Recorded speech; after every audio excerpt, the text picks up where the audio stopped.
तव कथामृतं तप्तजीवनं कविभिरीडितं कल्मषापहं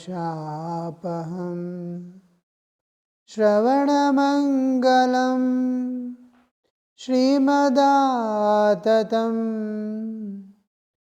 भुवि गृह्णन्ति ये भूरिदा जनाः भुवि गृह्णन्ति ये भूरिदा जनाः.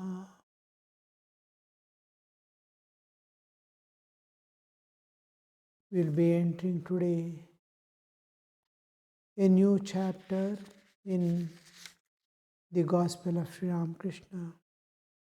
10th chapter, the Master with the Brahmo Devotees, Part 2. It is April 22nd, 1883. Sri Ramakrishna paid a visit to Beni Madhav Pal's garden house at Ch.10 near Calcutta on the occasion of the semi-annual festival of the Brahmo Samaj. Many devotees of the Samaj were present and sat around the master. Now and then some of them asked him the questions. Brahmo Samaj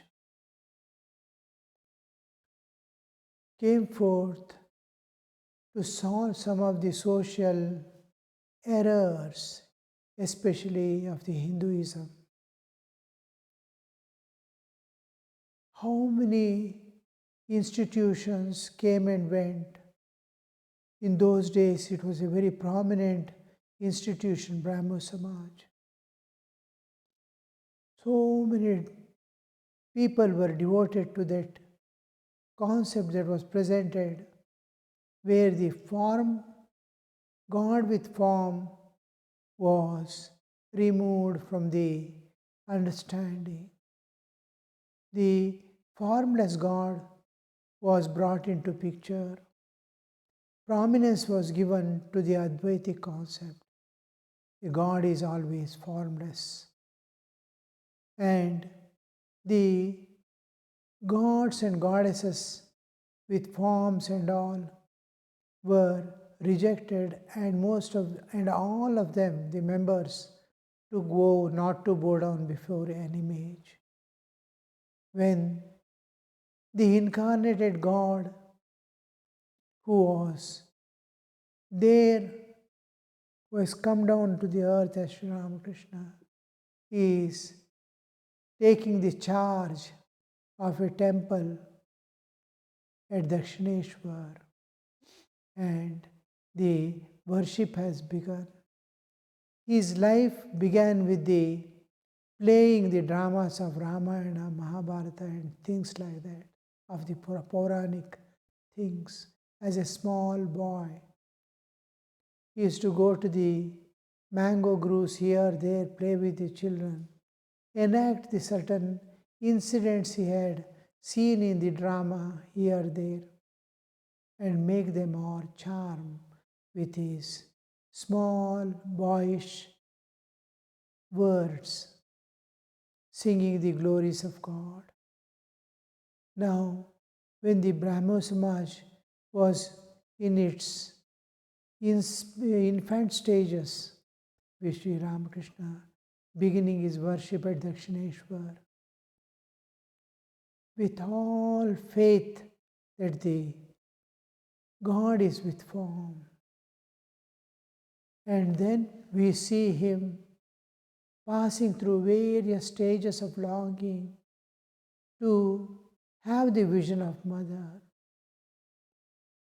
And the struggle is going on and on for years before he could realize the form of the Divine Mother. And we see him entering into various aspects of Hinduism, Vaishnavism, Shaivism, Shaktism, all these with different aspects of God, with different views, with different natures of the superimposed on the deities. And all he starts realizing one by one. And finally, they began with the Dvaitic concept, Advaitic concept, then Vishishtadvaitic understanding. All this as a part of his sadhana and realizations. Then he entered into the other religions, Christianity, Islam, and that. So, on every aspect from ancient time, the humanity, whatever way, they have worshipped God. They have viewed God, they have understood God, they have felt God was brought down in his life, and he put the seal of validity on all aspects of sadhana. Yes, this will lead to God. Yes, this will lead to God.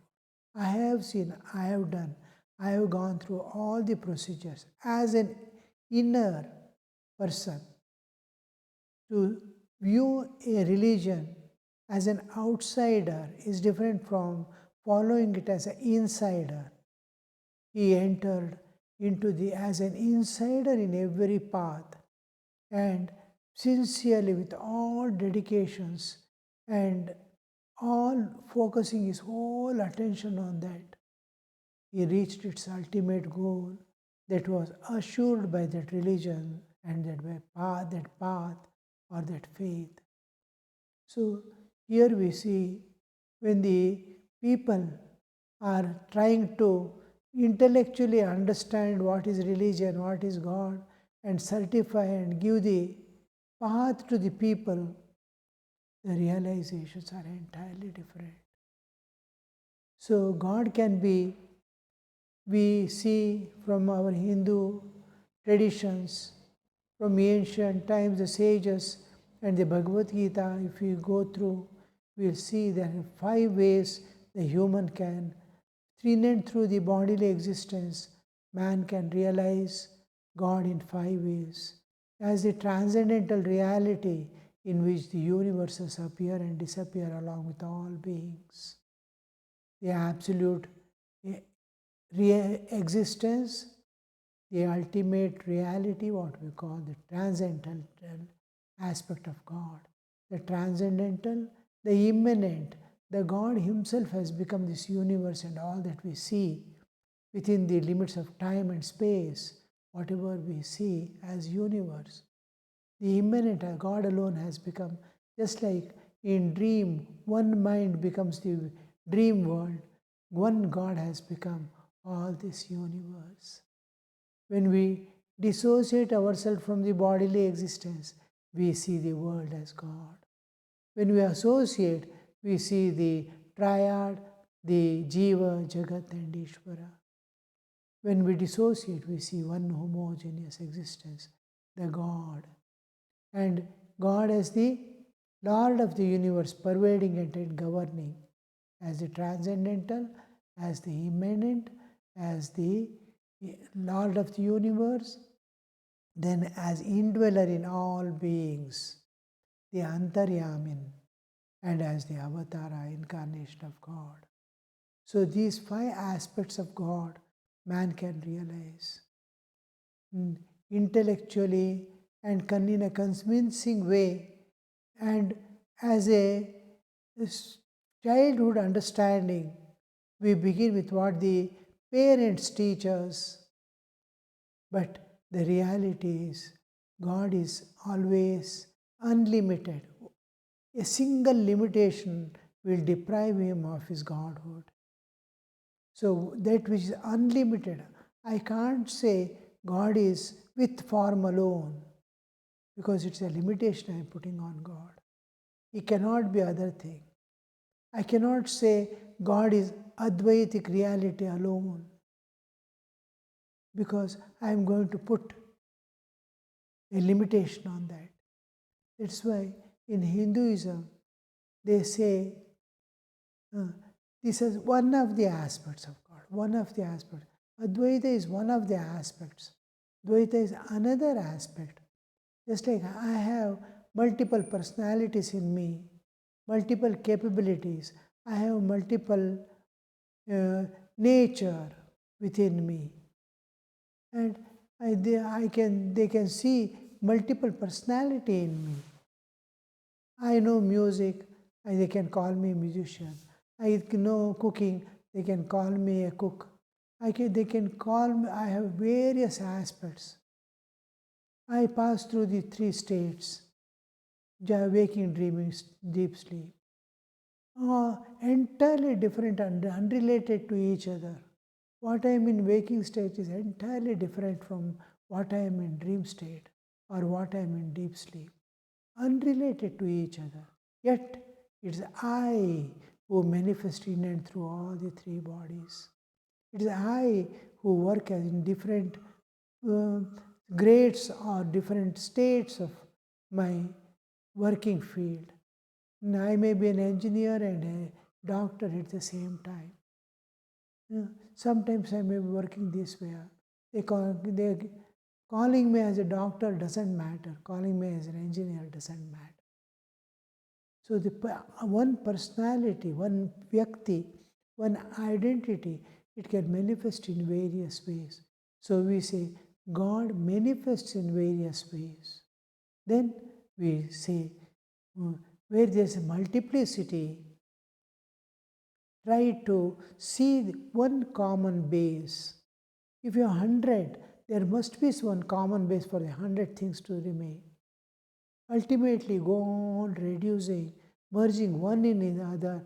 Last one, what remains, is one without a second.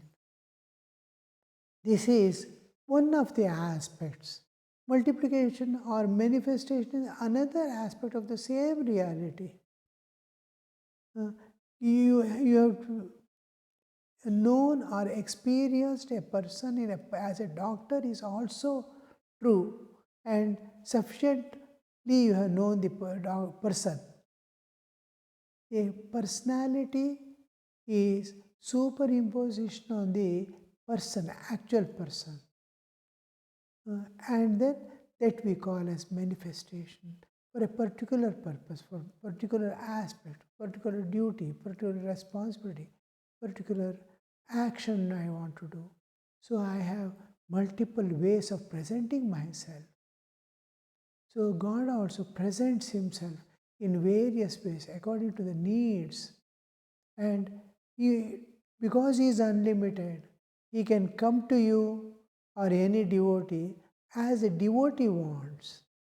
Now, I am limited by form and name, and then I am limited by the qualities that I possess. I am limited by the form. I am limited by strength. Everything is limited. I cannot be but what I am now. Suppose somebody expects me to be a dog. I cannot be a dog at all. But God can be anything because He is unlimited. He can come to you as Rama, He can come to you as Krishna, He can come to you as Christ, or He can come to you as a child. He can come to you as a stone if you want. Anything, in any aspect, He can present Himself and interact with you and make you understand He has come in the form that you want Him to come. Then you can know how many ways He is presenting. Infinite are His ways. Infinite ways He presents Himself. For each one person's sake, He may reveal Himself. So, whatever the people, these are all like Brahmo Samaj, so many organizations we see have come up, all they play for some time and disappear. But what the incarnations, when the incarnations come, they give validity to all these paths that each one has found out, each one has registered through their own experiences like sages, and they all the differences they dissolve, all the accumulated dirt because there in every religion, every path, something gets slowly accumulated unknowingly. These we call, these are a part of the religion or maybe part of the faith or path. But what happens is, we distinguish essentials and non-essentials. Non-essentials we might be adopting for a particular purpose of time and space. But these are all non-essentials, they'll fall off. And non-essentials will be constantly changing. Now, in olden days, we used to use copper articles for worship. Slowly, any other was considered as sacrilegious. Suppose iron, I am not supposed to use. Now, we see slowly times are changing. Stainless steel is replacing the copper vessels that once we used to use as inevitable. But these are non-essentials. Yes, doesn't matter. If it can produce the same effect, if it can give the same result, it's all right. These are non-essentials. We stick most of the times to the non-essentials and leave the essential. Which way to face, where to sit, whether to take bath or not before doing worship, all these things are non-essentials.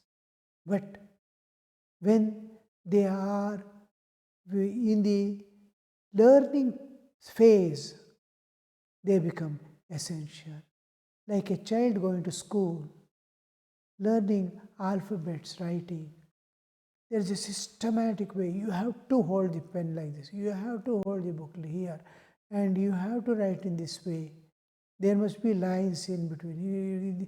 Your every alphabet that you write must be touching the two edges.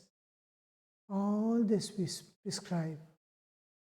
And one day, the child is able to recognize every alphabet and is able to express its sound. And then the sound that is produced by each alphabet.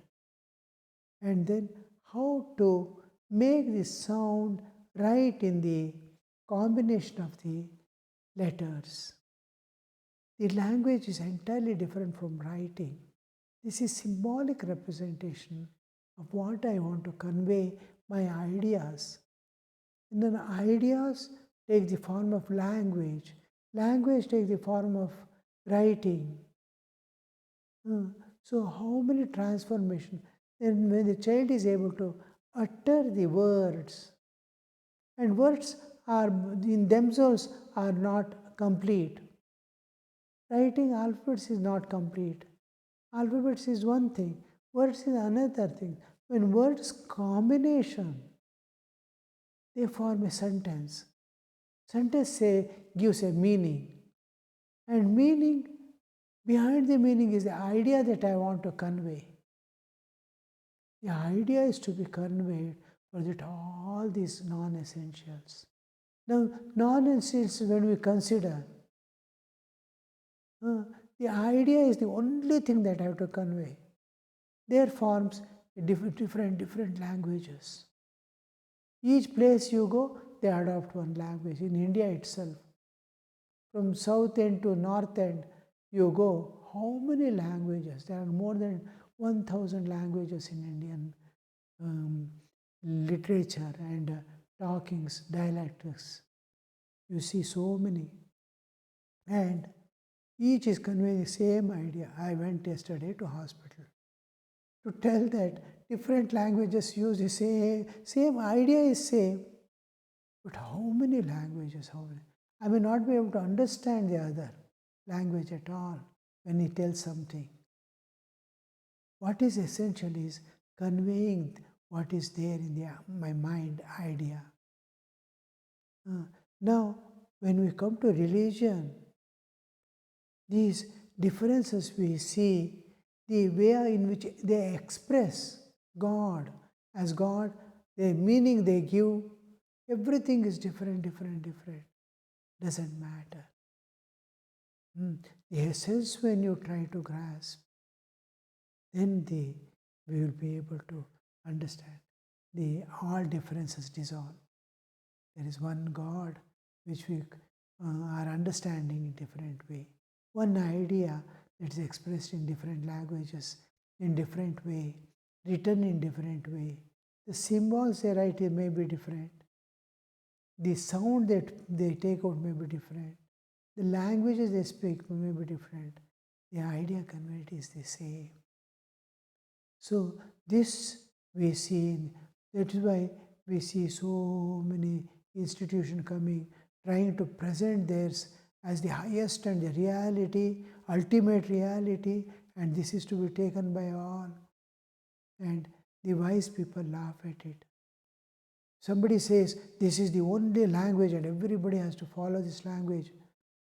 People will, oh, what is the purpose of language? These people do not know. What is the purpose of religion? They don't. Finally, to identify my own divinity, I have lost my identity. To know that I am immortal. To know that I am divine. So slowly, I am passing through the three states every day, waking, dreaming, and deep sleep, being myself entirely different from each other. What am I in these states? What am I really? To know that is the whole of religion. Who are you? Where are you? What is this? What is happening? Where is your destination? So, to know this, what is after this? To know this is the whole religion. And many institutions like Brahmo Samaj came and went. One of the predominant things in those days, the avatara recognizes them and then is interacting with these people, honoring them with all. Oh, the modern Advaitins, the Brahmo Samaj, how much of has gone there for the festival. You can see on the occasion of the semi-annual festival of the Brahmo Samaj. Many devotees of the Samaj were present and sat around the master. Now and then some of them asked questions. These were great people, in fact. They are something like cream of the society, putting all efforts to change the society, social conditions also, and also give a true picture of the religion. But none could give because it was a partial understanding, it is a partial projection of a thing. It is true, it is not, but it is not complete. Suppose I see this book daily and call this book as blue. Is this book blue? It is blue. But when I open and see, there is absolutely no blueness at all. It is some other color. It's white. How did anybody say? And here somewhere I go, it is yellow. It is different colors. Now, what color is this? When somebody says, seeing this color is so and so, yes, it is true. But is this the ultimate truth? It is made up of multiple colors. The letters are black, the bind is blue, the papers are white. So many things. Whatever anybody says regarding this is true but not complete. So, where the completion comes is the explanation how one becomes many. A prism, the light passing through, becomes many. So, this one becoming many and appearing as many is the divine play. So, the whole thing, this Sri Ramakrishna is there because first people to present Sri Ramakrishna on the stage of the world, on the platform of the world, is these people who are intellectually very strong and advanced in the sadhakas also. They are not ordinary people. They are as spiritual aspirants striving to know with all sincerity, trying to know what God is. So here we see Sri Ramakrishna, the Keshav said, was the first person to write articles on Sri Ramakrishna and his teachings and present to the world. From there it began. So here they have got so a specific part to play in the Leela. They are all participant in the divine play of the Master. A Brahmo devotee, they are asking question, Sir, what is the way? This is the one thing that has been asked from the ancient times, from the sages' times of the Indian literature, we see this question. What is the way? What is the way? What is the way for what? To transcend the nature and go beyond. We are imprisoned in the nature. We are constantly undergoing bondage and suffering. Everywhere, how to come out of this bondage and suffering? We are constantly exposed to the world.